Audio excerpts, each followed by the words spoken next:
An optimist is a person who finds opportunity in every difficulty, and a pessimist is a person who finds difficulty in every opportunity. की काही लोकांना असं वाटतं आपल्यासाठी जे काय करायचं ते सगळं देवाने करावं. नंबर एक, देवाने केलं नाही तर दुसरं आपल्या पालकांनी करावं, आणि आपल्या पालकांनी केलं नाही तर सरकारने करावं. या तीन घटकांनीच आपल्यासाठी काही करावं. आपण स्वतः काही करावं असे वाटणारे लोक फार कमी असतात.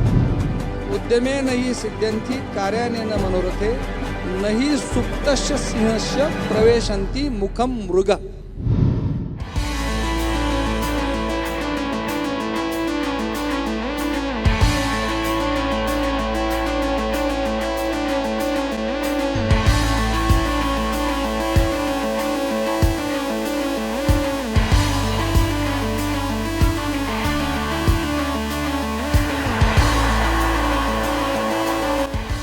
मॉडरेटर जे आहे त्यांनी माझं म्हणजे मला जे तुमच्याशी मला जो संवाद साधायचा तो थोडासा मर्यादित करून ठेवला. मी मात्र आपल्या परवानगीने वेगळ्या पद्धतीने हा विषय मांडू शकतो. स्मार्ट सिटी काय किंवा स्मार्ट व्हिलेज काय, और स्मार्ट स्टेट और स्मार्ट नेशन और डेव्हलप्ड नेशन, ही जी कॉन्सेप्ट जी आहे ही पहिल्यांदा आपल्याला समजून घेणं गरजेचं आहे. कोणतंही शहर, कोणतंही गाव, कोणतंही राज्य हे तेव्हाच खऱ्या अर्थाने स्मार्ट होऊ शकेल ज्या वेळेस त्या शहरातील प्रत्येक हाताला काम मिळालेलं असेल.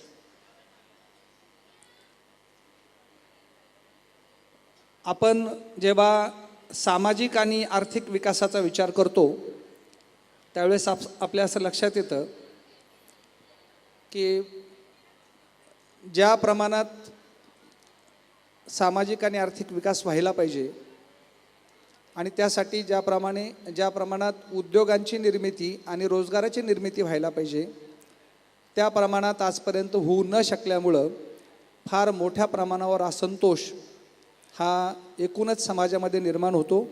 आणि विशेषतः तरुण वर्गांमध्ये ज्यांच्या हाताला काम नाही, म्हणजे ज्यांनी काही कौशल्य आत्मसात केलेत, काही शिक्षण घेतलं परंतु हाताला काम नाही, म्हणून जर त्यांच्यामध्ये जर वैफल्य आलं तर कुठलंही शहर हे स्मार्ट होऊ शकणार नाही. स्मार्ट शहरांमधील नागरिक हे आनंदी असावेत, वैफल्यग्रस्त नसावेत. स्मार्ट शहरामधील नागरिक हे आशावादी विचाराचे असावेत, नकारात्मक विचाराचे नसावेत. कोणत्याही ठिकाणी कोणत्याही समाजामध्ये दोन प्रकारचे लोक असतात, एक आशावादी आणि दुसरे निराशावादी. इंग्रजीत ज्याला ऑप्टिमिस्टिक आणि पेसिमिस्टिक असं म्हणतात. An optimist is a person who finds opportunity in every difficulty. I would repeat. An optimist is a person who finds opportunity in every difficulty, and a pessimist is a person who finds difficulty in every opportunity. आशावादी माणसाला प्रत्येक संकटात संधी दिसते आणि निराशावादी माणसाला प्रत्येक संधीमध्ये संकट दिसतं. जे आशावादी माणसं जे आहेत आज आपल्यासमोर आत्ता आपण ज्या प्रश्नावरती चर्चा करतो ते एक संकट म्हणून कधीच बघणार नाहीत. निराशावादी माणसं मात्र आज आपण ज्या समस्येवरती चर्चा करतो त्याला संकट म्हणून बघतील, आशावादी माणसं त्याला संधी म्हणून बघतील. मला सहज आउट ऑफ क्युरियोसिटी आपल्या सगळ्यांना एक प्रश्न विचारायचा आहे. आता या सभागृहामध्ये जे लोक आहेत आणि त्यापैकी काही लोक सेल्फीमध्ये पण बघणं आहेत, त्यांना आपण बाजूला करून बाकी जे आहेत जे या निवेदनाकडे लक्ष देत आहेत त्यांच्यापैकी मला आपल्याशी संवाद साधण्यासाठी म्हणून एक प्रश्न विचारायचा आहे. इथे जे आज उपस्थित आहेत त्याचं मला वर्गीकरण 3 घटकात करायचं आहे. शिक्षण पूर्ण झालेले आणि नोकरीच्या शोधात वनवन भटकत असलेले लोक आता इथं किती आहेत? कृपया हात करा. शिक्षण पूर्ण झालं म्हणजे तुम्हाला जिथपर्यंत शिकायचं होतं, तुमची जी इच्छा होती त्या इच्छेप्रमाणे तुम्हाला डिग्रीपर्यंत शिकायचं होतं, तुम्हाला पोस्ट ग्रॅज्युएट डिग्रीपर्यंत शिकायचं होतं, तुम्हाला रिसर्च करायचा होता, हे सगळं पूर्ण झालं, परंतु नोकरी नाही आणि नोकरीच्या शोधात आज इथे आलात. असे किती लोक या सभागृहात आहेत?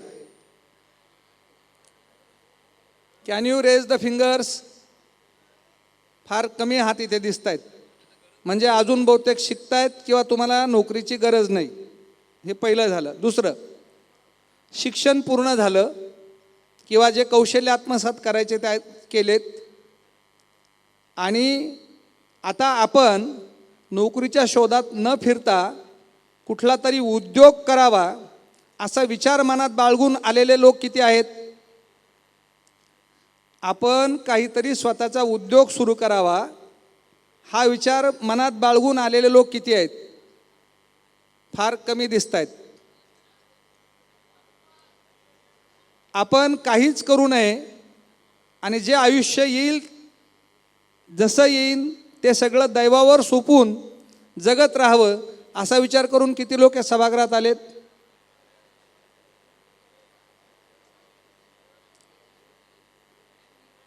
असे लोक किती आलेत?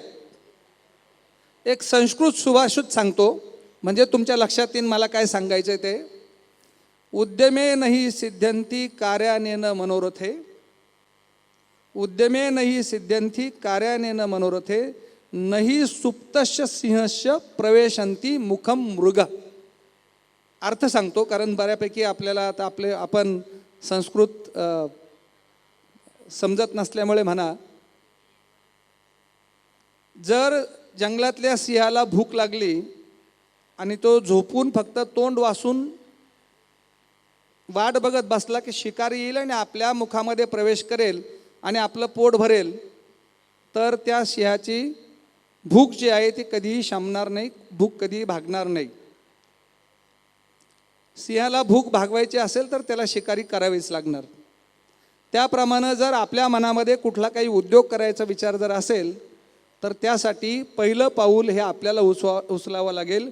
शासनाने जी काय पावलं उचलावी, कारण नॉर्मली आपल्याला सगळ्यांना असं वाटतं आपल्यासाठी जे काही करावं ते फक्त 2च घटकांनी करावं आपल्याला, किंवा 3 घटकांनी करावं असं वाटतं. हे जे तरुण मंडळी माझ्यापुढे बसले त्यांना आपल्यासाठी काय करावं आणि कोणी करावं असं वाटतं. त्यापैकी आपल्यापैकी काही लोकांना असं वाटतं आपल्यासाठी जे काय करायचं ते सगळं देवानं करावं. नंबर 1, देवाने केलं नाही तर दुसरं आपल्या पालकांनी करावं.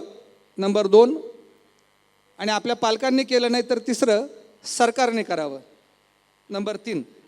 या 3 घटकांनीच आपल्यासाठी काय करावं. आपण स्वतः काही करावं असे वाटणारे लोक फार कमी असत आहेत. सरकारने काय करावं आणि सरकार काय करतं हे मी मुद्दामून आपल्याला सांगतो. सरकारने आपल्यासाठी काय करायचं आहे? एम्प्लॉयबल एज्युकेशन देणं गरजेचं आहे. Not only education, employable education.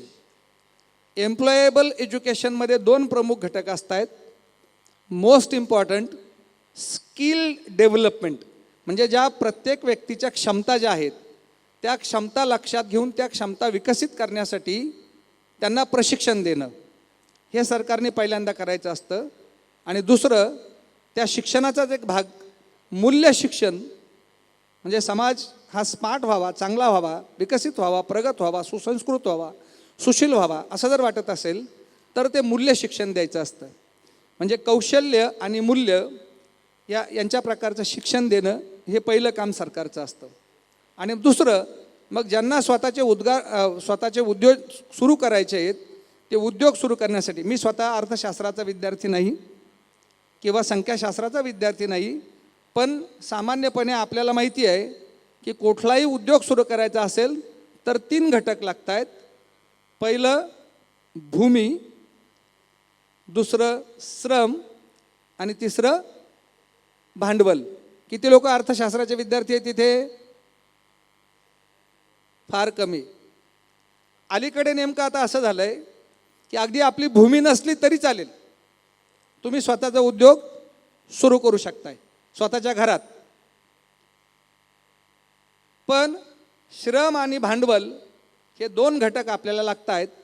जसं शिक्षण देणं, एम्प्लॉयबल एज्युकेशन देणं सरकारचं काम आहे, तसंच भूमी उपलब्ध करून देणं त्यासाठी सरकार प्रयत्न करतं. भांडवल उपलब्ध करून द्यावं यासाठी सरकार प्रयत्न करतं आणि प्रशिक्षित मनुष्यबळ या उद्योगासाठी लागणारं त्यासाठी देखील सरकार प्रयत्न करतं आहे. सरकारकडे स्किल डेव्हलपमेंटसाठीचे कोर्सेस आहेत. अगदी नागपूरमध्ये सुद्धा आपण सिम्बॉयसिस सारख्या दर्जेदार विद्यापीठाला स्किल डेव्हलपमेंटसाठी जागा दिली आणि ते एक स्किल डेव्हलपमेंट युनिव्हर्सिटी नागपूरमध्ये लवकरच सुरू होत आहे.